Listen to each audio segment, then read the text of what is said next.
Salut à toute l'équipe, c'est le cap de la semaine, comment va les gars? Les gars, nouvelle vidéo, petit débrief de Real Madrid Monaco de cette semaine en LDC.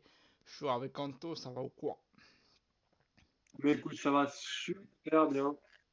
Très beau match. Voilà. Au passage, mention honorable et mention d'honneur pour un joueur en particulier.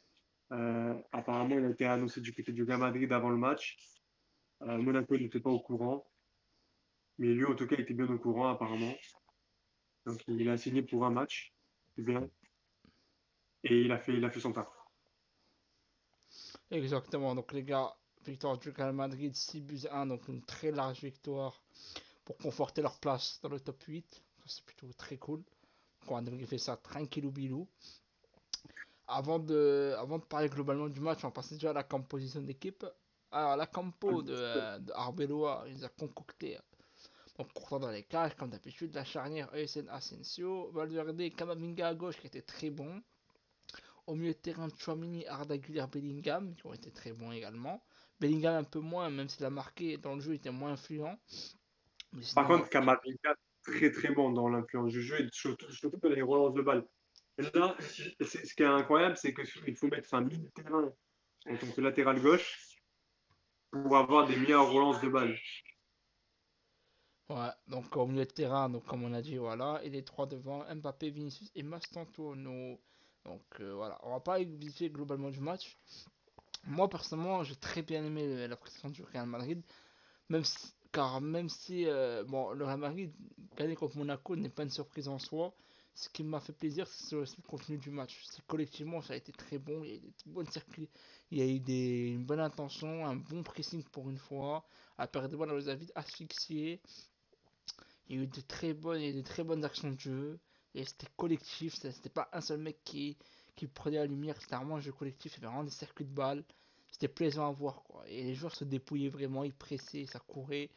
C'était vraiment. Ils avaient un bon esprit d'équipe, donc ça fait plaisir. Le problème, c'est qu'en espérant que ça. Le problème, c'est que le Real Madrid, ce genre de matchs, ils sont capables, mais leur problème, c'est la régularité. Donc, ça, ça reste à voir encore, parce qu'en plus, demain, il y a un gros match contre Villarreal. En plus, le Barça a perdu, donc en Ligue 1, on revient. Ça, c'est plutôt cool. Donc, on débriefera bien sûr le match de Villarreal-Real Madrid au plus tôt. Donc là, on est en LDC, donc c'est cool. Donc voilà, donc globalement c'était un très bon match, très large victoire, tout le monde a marqué, a fait des passes D, tout le monde a été décisif. Donc globalement voilà. Oui, voilà. Après, honnêtement, sur le contenu du match, pour revenir, l'équipe de ce match-là, l'adversaire n'a pas répondu présent, en honnêteté. Il y avait eu, on s'est quand même fait peur parce que, faut quand même parler, c'est que Monaco a quand même eu vachement d'occasions quand même en première période. Ils ont eu pas mal de tirs, pas mal de choses, ils ont réussi à se procurer pas mal d'occasions, mais la défense, elle a été très solide du côté du Real Madrid. C'était pas forcément des occasions dangereuses qu'ils ont eues. Genre, ils sont réussi juste à se créer des occasions, mais pas très dangereuses. Genre, juste devant la surface. Magnifique, juste de quoi pour que Courtois puisse voir le ballon arriver devant lui. Donc ça, c'est très bien. On avait un peu le retour de Raúl Asensio qui a fait un très bon taf au niveau défense. En plus, le binôme USN et Raúl Asensio fonctionnent très très bien. On le voit, ça fait déjà plusieurs matchs. Ensuite, après, honnêtement, oui, quand tu vois que l'équipe, collectivement parlant, elle est comblée, elle arrive à se retrouver et qu'il y a des meilleures relances de balles et pas des pertes de balles stupides, vraiment, voilà, vraiment, et qui se sont améliorés niveau relance de balles en partant de l'arrière. Bizarrement, Vini, Mbappé et le latéral droit à l'époque sur tout le temps arrivent à se créer de l'occasion plus facilement et à construire quelque chose et à se projeter plus facilement aussi vers le but. Donc, comme quoi, des fois, là, Arbeloa, ok, la victoire a été logique. Le score, pour moi, il est passé vert. En vrai, c'est la plus limite du match. Et encore, ils auraient pu prendre encore plus Monaco. Monaco, normalement, ils perdent le match facilement 0, voire 9-1 à la limite. Parce qu'il y a eu des occasions, des fois, où le Real a beaucoup craqué sur la fin. En seconde période, par exemple, il y a eu beaucoup d'occasions avec Mbappé qui a voulu tirer des fois un peu solo, qui avait un peu croqué, Bellingham qui avait croqué aussi un tir. nettement, si on restait vraiment dans le côté collectif, il y a 9 buts du côté du Real Madrid. Ouais, sur Monaco, c'est très faible, hein, on va se mentir, hein. Honnêtement, dans le match, oui, l'adversaire a été très très faible. Il n'a pas Ouais. répondu présent à tous les niveaux de jeu. Thilo Kehrer, honnêtement, c'est un zéro pointé du côté de l'ASM. Dans ce match-là, c'est lui qui nous a régalé plus du côté du Real Madrid que du côté de Monaco. Les autres joueurs de Monaco, on sort, j'en parle même pas. Balogun, inexistant. Je suis peut-être méchant, je suis un peu sévère, mais c'est pas le style de jeu qu'il a l'habitude de proposer avec Monaco. Donc là, ça se passe au Real Madrid. Il aurait présenté des choses. C'est le moment un peu de se démarquer. Tu affrontes un club qui a un palmarès, qui a toute une histoire derrière toi en Ligue des Champions. Il faut que tu joues à ton meilleur niveau de jeu. Il faut que tu sois là, il faut que tu répondes présent. Parce que si tu réponds présent, enfin, si tu réponds pas présent face à ce Real Madrid-là, bah, au bout d'un moment, tu réponds plus présent, ça ne sert à rien. Abandonne la compétition. Ouais, pour le coup, ouais, je suis d'accord avec toi. Moi, globalement, Monaco, Real c'est. Madrid, hein. Là, on est encore sur on est sur un Real Madrid catastrophique. On Moi, est je trouve que capable. en plus, c'est même pas. C'est un Real Madrid en difficulté. Donc, Ça, genre, ce Real Madrid, actuellement, c'est le Real Madrid qui est capable de tout. Il est capable du pire comme du meilleur. Là, actuellement, le Barça, on l'avait prédit, de toute façon, dans quelques vidéos avant. Comme tu viens de le dire, bah, le Barça a perdu. en plus, tu l'avais dit que le Bizarrement, Barça allait perdre des points quand on avait fait le débrief de la première bah oui, session. bien sûr. Mais c'était sûr. Mais c'était sûr. Le Barça, c'est une équipe.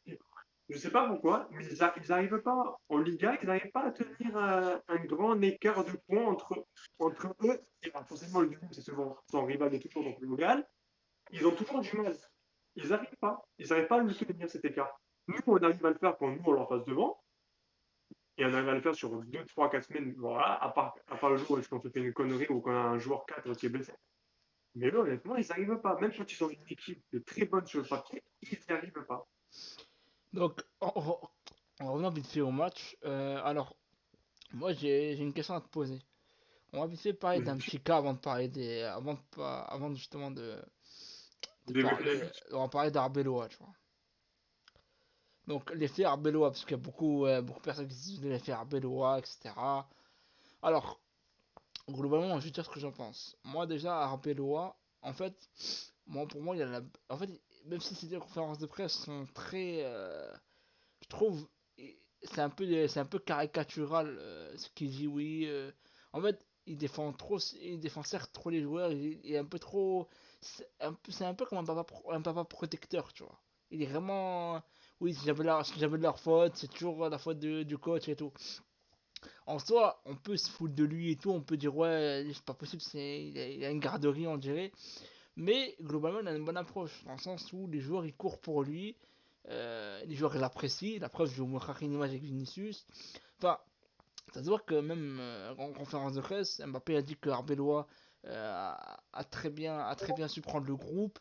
Donc en soi, les joueurs sont assez contents même de ce qui sort au niveau des infos. Le groupe vit quand même mieux. Donc, même si tactiquement Arbeloa c'est sa première expérience et il a encore beaucoup à apprendre, mais il a la bonne approche. Donc on peut se moquer de lui, mais en tout cas il dépanne bien pour l'instant. Pour le coup, et si ça se débrouille bien, on sait pas, peut-être une Là, Liga ou actuellement, quoi. Ah, du moins. Là, actuellement, il est obligé de dépanner. Il peut rien faire d'autre. Hein. C'est son rôle actuellement. Ouais, mais dans le sens, il pourrait. Moi, je trouve qu'Arbeloa, il fait quand même pas mal d'efforts. Et je pense que si la Real Madrid gagne une Liga ou a rien fait un bon parcours en LDC, on n'est pas à l'abri qu'il prolonge, hein. Pour moi, actuellement, en toute honnêteté, euh, pour jouer à la j'étais de ce que tu veux dire, euh, voilà, c'est très simple. Il est venu en tant que remplaçant. Tu fais pour l'instant un bon travail avec les joueurs et l'équipe que tu as actuellement. Malheureusement, tu es obligé de faire avec. Tu alignes ce que tu peux aligner parce qu'avec les blessures et tout qui s'enchaînent au Real Madrid, malheureusement, tu n'as pas forcément toutes tes forces avec toi. Et quand tu les as, des fois, c'est bon. Donc, c'est pour ça que tu me dis, des fois, en fait, Arbeloa, honnêtement, si pour moi, à la fin de la saison, même si on ne chope aucun trophée, mais qu'on finit deuxième avec un entraîneur comme Arbeloa, pour moi, ce sera une bonne saison de Arbeloa. Parce qu'Arbeloa, elle aura récupéré le club, si on termine deuxième de Liga, c'est une très bonne saison de son côté. Malheureusement, non, pour nous, on aurait espéré qu'on chope une Liga ou un trophée. Mais si on termine deuxième, on ne dira rien. Moi, honnêtement, ça n'a rien de parler. C'est un entraîneur qui est venu, il fait ce qu'il peut. Enfin, j'ai pas un peu de victime. Il n'a pas récupéré Lyon, Nice ou Saint-Etienne, tu vois.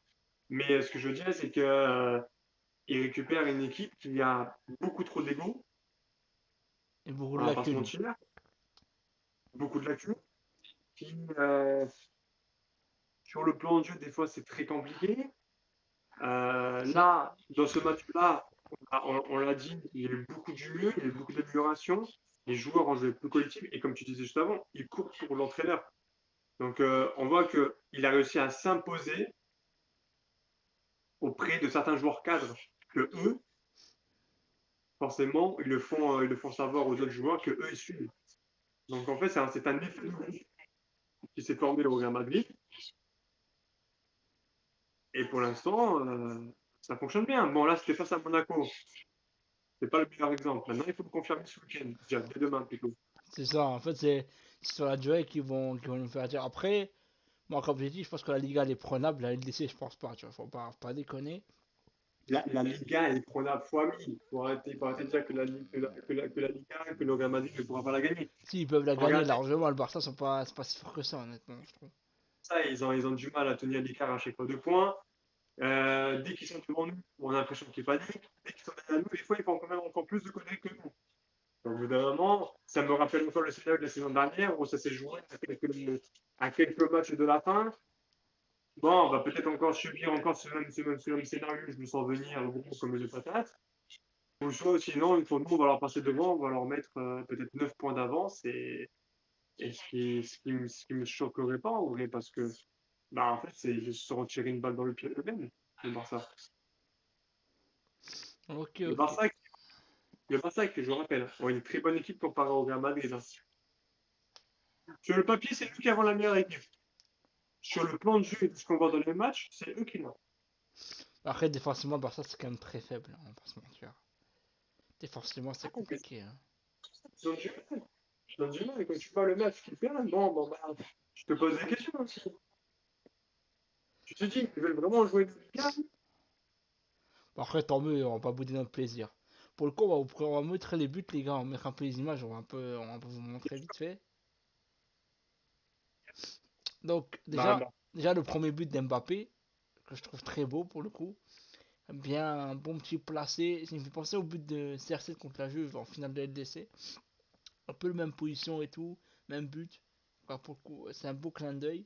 Donc déjà, au bout de 2-3 minutes, déjà, le Real Madrid passe devant, donc ça va très vite. mis une retournée acrobatique, calme-toi. De quoi?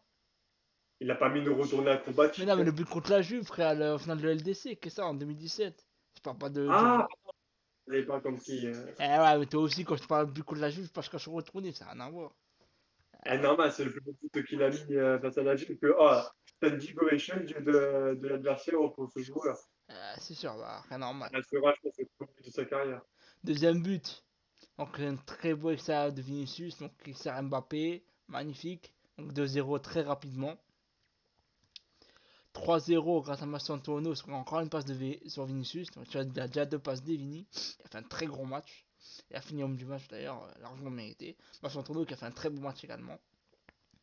Le quatrième but, comme il a dit Anto, sur un très beau but de nouvelle recrue sur un match de Thilo Kerrer. Donc très beau but contre son camp. Il a très bien coupé au premier poteau, magnifique. Le gardien ne pouvait rien faire. Magnifique. Ah, honnêtement, ce joueur-là, moi, je le signe. Il faut le signer. Il faut lui offrir un contrat. J'ai jamais vu un joueur donner. Que même Vinicius a été choqué de recevoir les ballons aussi proprement dans les pieds. Il a dit même Barcelone n'était pas capable.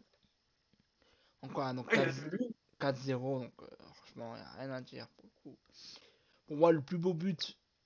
Alors, attends, il y a l'image, bah, je te parlais tout à l'heure, l'image de Vinicius et d'Arbeloa. On parlait ça tout à l'heure. Arbeloa aime beaucoup Vinicius. Il le défend beaucoup en conférence de presse, donc il donne beaucoup de confiance. Et Vinicius a besoin d'un entraîneur comme ça qui le. En fait, Vinicius, il marche beaucoup à la confiance. Donc, ça, c'est des belles images.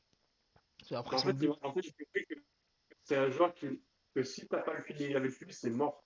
Exactement, C'est mort. c'est un joueur comme ça en fait. Un joueur qui joue beaucoup sur l'humain. Bah, parce que lui aussi, il se représente comme ça, donc en fait, c'est un peu logique, mais oui. Si t'as pas le fait que t'as pas un peu d'humain, t'arrives pas à rentrer dans les plans de Vini, ouais, c'est foutu, hein, que ce soit en tant que joueur ou en tant que tu vas subir. C'est sûr. Donc, en revenant au but de Vigny qui est très beau, il met de la lucarne, franchement. Sur une grande, très belle passe décisive de Thilo Kerrer, franchement, il est très bon. Et le cinquième but, bien sûr, de Bellingham sur une passe de Valverde. Donc, Vinicius, si on comptabilise, donc si on récapitule les buts et passes décisives des joueurs, Mbappé doublé, Vinicius triplé en passe D, un but, Valverde deux passes D, et Massantuono un but. Et Bellingham un but également. Donc, ça fait une Ouais, très belle fiche de rien statistiques. de Donc vraiment un très bon match globalement. Les trois attaquants ont marqué. Tout le monde a fait des passes D. Franchement, Gucci. Donc bien. Donc voilà, globalement ce qu'on a pensé du match. On vous a montré même des buts. Donc j'espère que les gars ça vous aura plu en tout cas. Est-ce que tu as quelque chose à dire avant de nous quitter? Monaco! Voilà, donc voilà. Monaco! Exactement. Donc voilà, donc ça c'est on se laissera sur cette belle chanson. En plus, ça fait penser qu'on l'a chanté en vraie vie quand on était à Monaco. Nous